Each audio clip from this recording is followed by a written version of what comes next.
Jug অপারেশনটা অনেকটাই বেন্ডের মতো কাজ করে।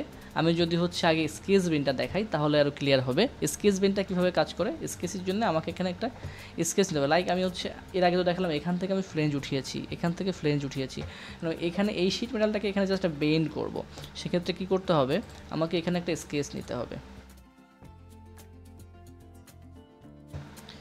স্কেচ নিয়ে আমি এটাকে সিলেক্ট করলাম, জাস্ট একটা মার্ক করে দিচ্ছি 30। ওকে, এই স্কেচে একটা বেন্ড ক্রিয়েট হবে আমার।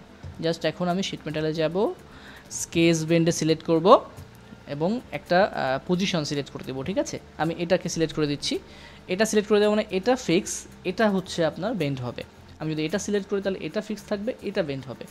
দেখুন আমি হচ্ছে এই পজিশনে যে দেখাচ্ছি এটা কীভাবে, বাই ডিফল্ট 90 ডিগ্রি দিয়ে নিয়েছে, আমি এখানে 45 করে দিলে এটা 45 নিয়ে নেবে। ঠিক আছে, এটা বেন্ড হয়ে যাচ্ছে আমার শিটটা।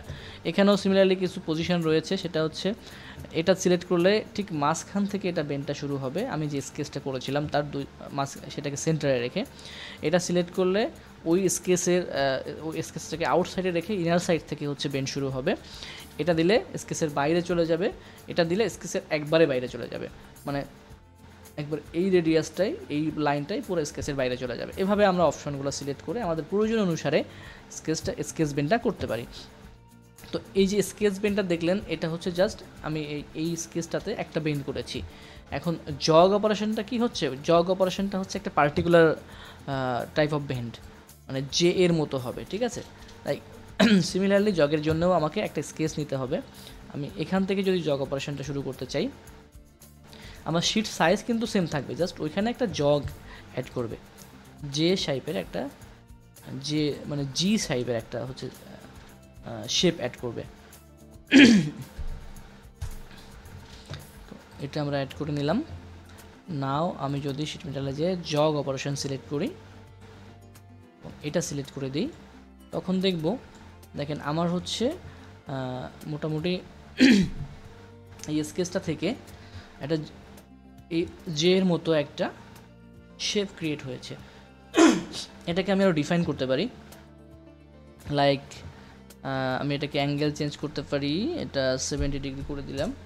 ওকে, নাও এটার হাইটটা হচ্ছে আমরা এখান থেকে দিতে পারবো, সরি পজিশনটা দেখেন, এটা আমি হচ্ছে 15 করে দিলাম।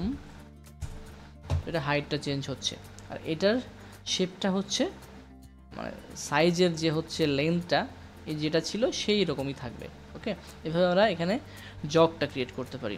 এখানে হচ্ছে মেজারমেন্ট দেওয়ার ক্ষেত্রেও কয়েকটা অপশন রয়েছে অন্যান্য ক্ষেত্রে, যেমন এটা হচ্ছে এই এজ থেকে এই এজ নিচ্ছে, এটা সিলেক্ট করলে হচ্ছে এই এজ থেকে এই এজ নিবে, এটা সিলেক্ট করলে ঠিক ইনিশিয়াল এটা এজ থেকে এই বেন্ড এজ পর্যন্ত নিবে। এই তিনটা অপশন রয়েছে, তিনটা অপশনে আমরা সুবিধা মতো যেখানে যেটা প্রয়োজন সেই হিসেবে এটা ইউজ করতে পারি।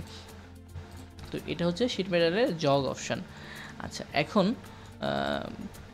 যেটা হচ্ছে আর একটা ইম্পর্ট্যান্ট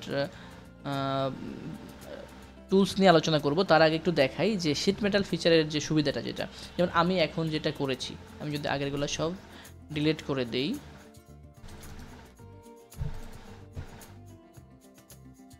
ওকে, এই যে দুটো অপারেশন করলাম শিট মেটালে, এটাকে আমি চাইলে এখন যদি ফ্ল্যাটেন করি তাহলে আমি ফ্ল্যাটেন ভিউটা দেখতে পারবো। ঠিক আছে, দেখেন আমার এই শিটটাকে ফ্ল্যাট করলে দ্যাট মিনস এরকম একটা শিট ক্রিয়েট হবে। এখানে যে এই যে বেন্ডিং লাইনগুলো আছে সেই বেন্ডিং লাইনগুলো কিন্তু এখানে শো করতেছে। ঠিক আছে, আবার হচ্ছে ফ্ল্যাটেন ক্লোজ করে দিলে আমার এটা আগের অপশানে চলে আসবে। তো এটা হচ্ছে শিট মেটালের অপারেশনের সুবিধা, যে আমি যে অবজেক্টটা ক্রিয়েট করলাম সেটা আসলে অ্যাজ এ শিট ইনিশিয়ালি আমার কোন শিটটা প্রয়োজন হবে এবং শিটটা সাইজ কত হবে সেটা এখান থেকে আমরা সিলেক্ট করতে পারবো। লাইক আমি ফ্ল্যাটেন করার পরে আমি যে হচ্ছে যে শেপটা পাচ্ছি, এই শেপটার সাইজ শিট মেটাল সাইজই আমাকে নিতে হবে এই অপারেশন, এই বেনগুলো করে এই অবজেক্টটা ক্রিয়েট করার জন্য। ঠিক আছে, তো এইভাবে আমরা ফোল্ড আনফোল্ড করে এটার ফ্ল্যাট প্যাটার্নটা বের করতে পারি। এখন পার্মানেন্টলি যদি আমি অবজেক্টেই একটা জিনিস আমি হচ্ছে আনফোল্ড করতে চাই, সেটারও অপশন রয়েছে। লাইক এই আনফোল্ড অপশনে সিলেক্ট করতে হবে আপনাকে, এখানে ফিক্সটা সিলেক্ট করতে হবে এবং বেন্ডটা সিলেক্ট করে দিতে হবে।